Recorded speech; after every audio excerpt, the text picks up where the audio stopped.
Praise the Lord. सबको मेरी तरफ से प्यार भरी जय मसीह की। तो आइए आज के संदेश की ओर चलते हैं। आज के संदेश का जो टॉपिक है, विषय है, वो ये है कि आज बहुत सारे मसीही लोग दाऊद की तरह अपने पाप को छिपाने की कोशिश करते हैं। दाऊद वो इंसान है जिसको खुदा ने अपने दिल का बंदा बोला।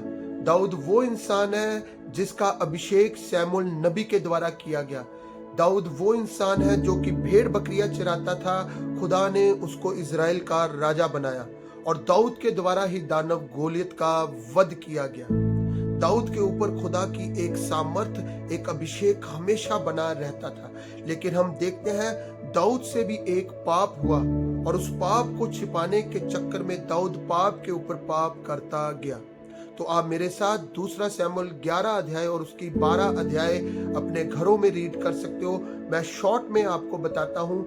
यहाँ पर बताया गया है कि दाऊद जब अपनी छत के ऊपर टहल रहा होता है तो उसकी नजर एक औरत के ऊपर पड़ती है, और जैसे ही उसकी नजर उस औरत के ऊपर पड़ती है जिसका नाम है बैतशबा, उसके मन में उस औरत के प्रति पाप पैदा होता है।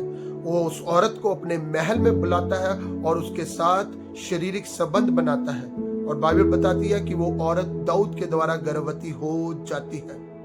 अब दाऊद अपने इस पाप को छुपाने के लिए पता लगाता है कि इसका पति कौन है, और जब उसे पता चलता है कि उसी की सेना में एक सिपाही है जिसका नाम है हित्ती उरिया, ये उसकी पत्नी है, और वो पूछता है कि इसका पति इस समय कहां पर है, तो उसको बताया जाता है कि उसका पति इस समय युद्ध में है।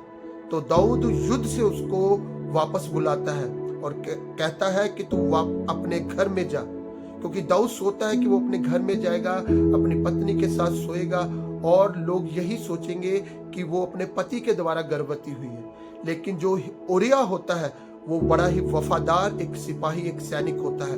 वो कहता है कि इस समय मेरे लोग युद्ध में हैं और मैं अपने घर में जाकर अपनी पत्नी के संग सोऊं। वो राजमहल के बाहर ही सो जाता है, अपने घर नहीं जाता। और दूसरा शमूएल 11 की 13 में लिखा है, फिर दाऊद क्या करता है, उसको न्योता देता है खाने पर, उसको खिलाता पिलाता है और मतवाला करता है, और सोचता है कि अब ये अपने घर जाएगा। लेकिन हित्ती उरिया फिर भी अपने घर नहीं जाता, बाहर ही सेवकों के संग सो जाता है।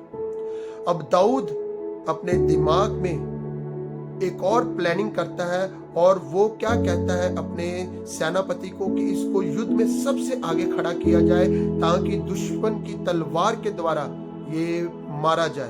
तो ऐसा ही होता है, हित्ती उरिया मर जाता है।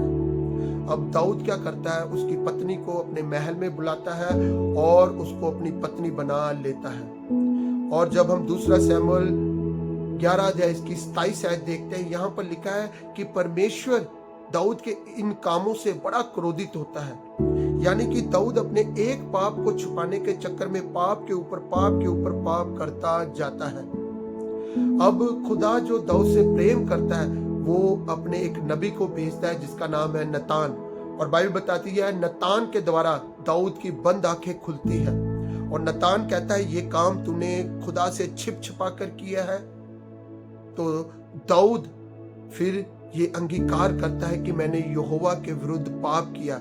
ये जो भजन संहिता 51 पढ़ते हैं, ये दाऊद का पश्चाताप का ही भजन है।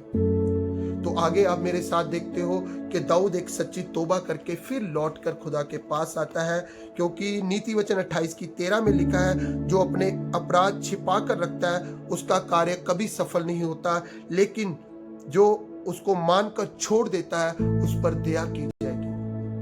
बाइबल बताती है कि दाऊद अपने उस पाप का अंगीकार करता है और उसको छोड़ देता है, तो खुदा अपनी दया फिर उसके ऊपर करता है। तो मेरे अजीजों, आज भी बहुत सारे मसीही लोग अपने गुनाहों को खुदा से छिपाने की कोशिश करते हैं। वो गुप्त में गुनाह करते हैं, छिप छिपा कर गुनाह करते हैं और सोचते हैं किसी को पता नहीं चलता, और एक गुनाह को छिपाने के लिए वो गुनाह के ऊपर गुनाह करते ही जाते हैं। तो मेरे अजीजों, क्योंकि ये पाप हमारी आंखों को बंद कर देता है, जैसे दाऊद की आंखों को बंद कर दिया था, लेकिन नतान के द्वारा जब उसको ताड़ना मिलती है तो उसकी आंखें खुलती है।